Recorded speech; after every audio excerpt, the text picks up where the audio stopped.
with lip balm. She dropped her lip balm. Yeah. Yeah, right. Help! Please, somebody! Please! Go, man. Over there. Yeah, let's go follow the smell. What are you doing? He scared me.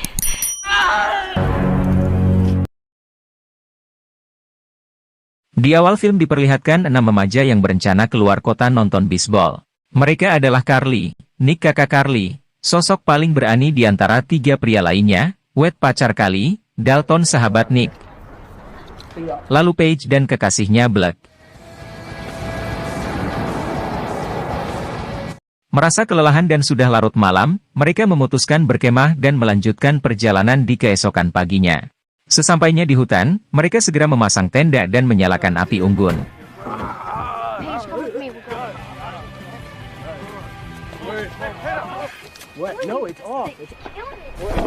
Tiba-tiba tercium bau bangkai yang sangat menyengat. Mereka berpikir, kemungkinan itu hanya bau bangkai hewan saja dan kembali menikmati kebersamaan. Tak lama kemudian, muncul mobil pick-up yang langsung menyorot ke arah mereka. Nick yang kesal langsung melempari lampu sorot mobil tersebut hingga pecah. Tanpa basa-basi, mobil itu beranjak pergi. Come on, he's gone. Tepat tengah malam, nampak seseorang merekam mereka yang sedang tidur menggunakan handycam milik Dalton, yang membuat Carly terbangun.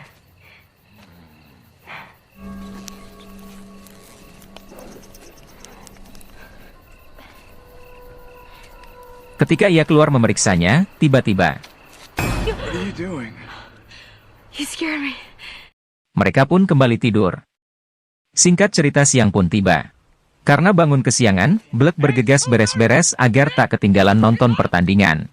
Sayangnya Wade gak bisa ikut karena tali kipas mobilnya putus dan Dalton kehilangan handycamnya. Sepertinya, seseorang sengaja menyabotase mobilnya. Di tempat lain, Carly dan Paige kembali mencium bau bangkai semalam dan mencari tahu dari mana sumber bau tersebut, dan tiba-tiba mendengar teriakan Carly, mereka semua berlari menolong Carly. Ternyata bau itu berasal dari tumpukan bangkai hewan. Tak lama kemudian, muncul sebuah pick-up membawa bangkai rusa. What? Just busted. Camera by any chance? Are you kidding? No. Let's just get one in Baton Rouge. We'll put it on when we get back. Man, there's no way I'm... Mendengar obrolan mereka soal tali kipas, pria aneh itu, kita sebut saja Kang Dadang, menawarkan bantuan. Blake yang tadinya berniat mengantar Wade membeli tali kipas bergegas OTW ke pertandingan bisbol bersama kekasihnya Paige, Nick, dan Dalton, walaupun sebenarnya Dalton masih ingin mencari handycamnya. Sedangkan Carly memilih menemani pacarnya ikut bersama Kang Dadang.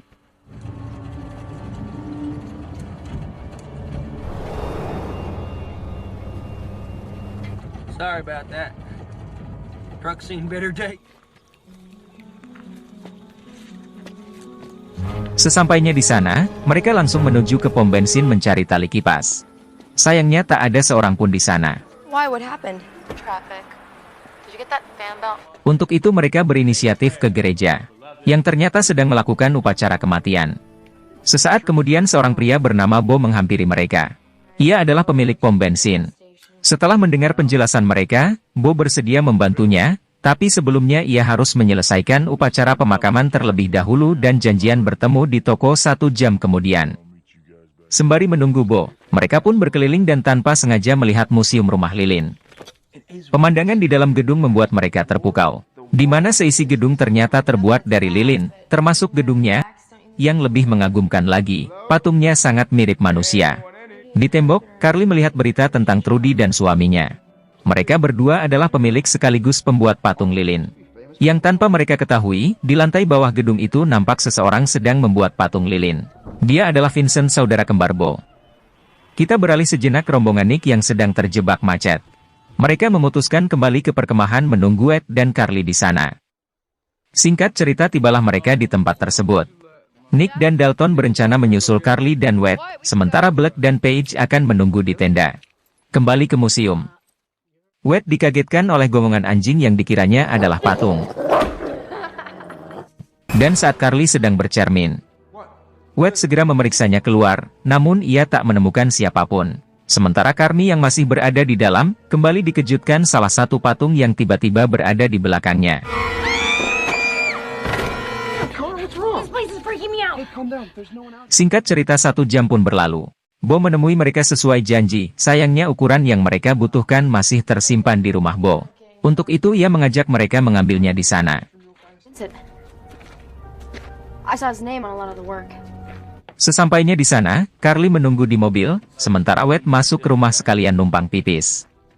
Bukannya langsung ke toilet, Wade malah masuk ke ruangan lain, yang tanpa ia ketahui bahaya sedang mengincarnya. Carly yang berada di luar mulai merasa gelisah, terkejut melihat lampu depan mobil itu pecah satu yang membuatnya sadar bahwa Bo orang yang mendatangi mereka malam itu. Tak ingin terjadi sesuatu pada Wade, ia langsung membunyikan klakson berkali-kali. Mendengar suara klakson, lampu di ruangan itu mendadak mati, dan tiba-tiba tak ada tanda-tanda dari Wade. Carly menghubungi teman-temannya namun tak ada satupun yang menjawab teleponnya. Sesaat kemudian, Bo keluar berniat menangkap Carly. Carly mengunci diri dalam mobil yang membuat Bo marah dan menghancurkan kaca mobil itu. What are you doing?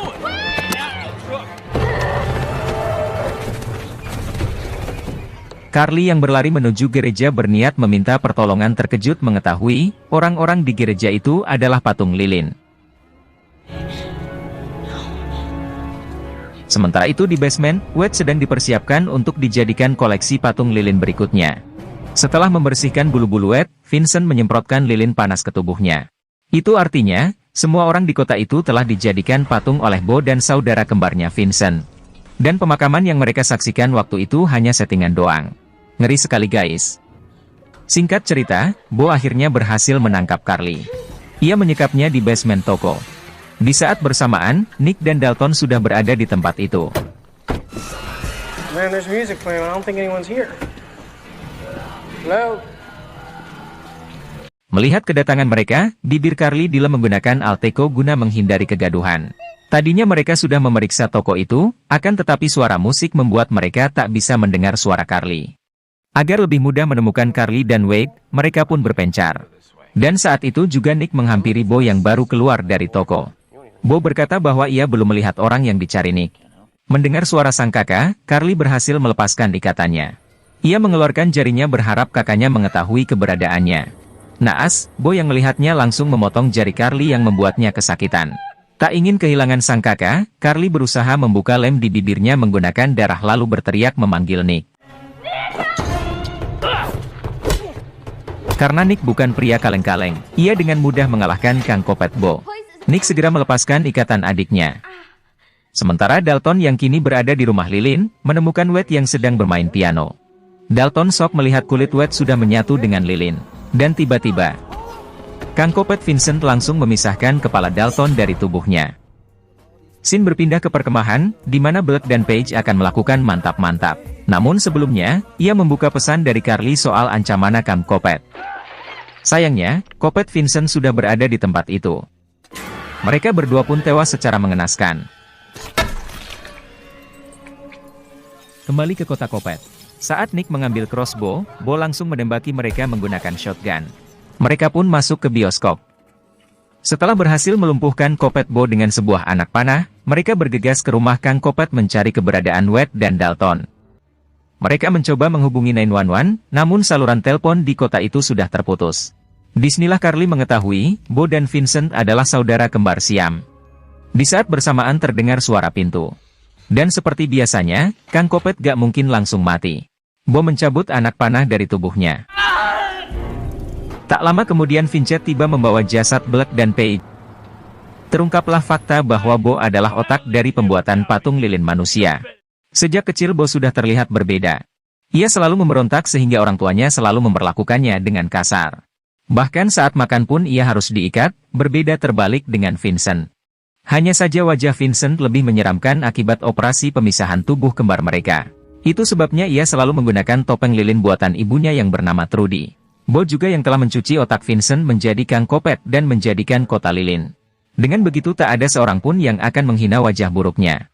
Sementara itu, Nick dan Charlie yang berada di basement mengutak-atik sekring lampu, membuat si kembar Kopet mengetahui keberadaan mereka. Dan tanpa sengaja, Nick menemukan tubuh Dalton yang telah menjadi patung lilin. Get you out of there. Tak lama kemudian Vincent datang, terjadilah adu jotos di antara mereka. Nick berhasil menumpahkan cairan lilin yang membuat Vincent terjebak. Mereka segera keluar dari ruangan tersebut, namun Bo telah menyambut mereka di balik pintu. Perkelahian pun kembali terjadi yang membuat Kang Kopet Bo terbunuh. Carly melampiaskan emosinya dengan terus-terusan menghajar Bo hingga benar-benar tewas.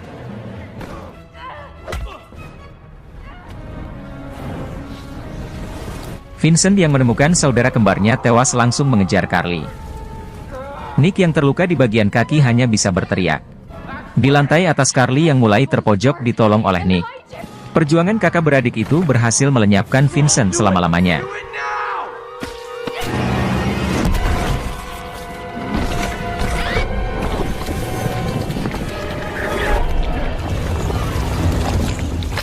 Setelah itu mereka berupaya keluar dari gedung yang terus meleleh dan berhasil selamat.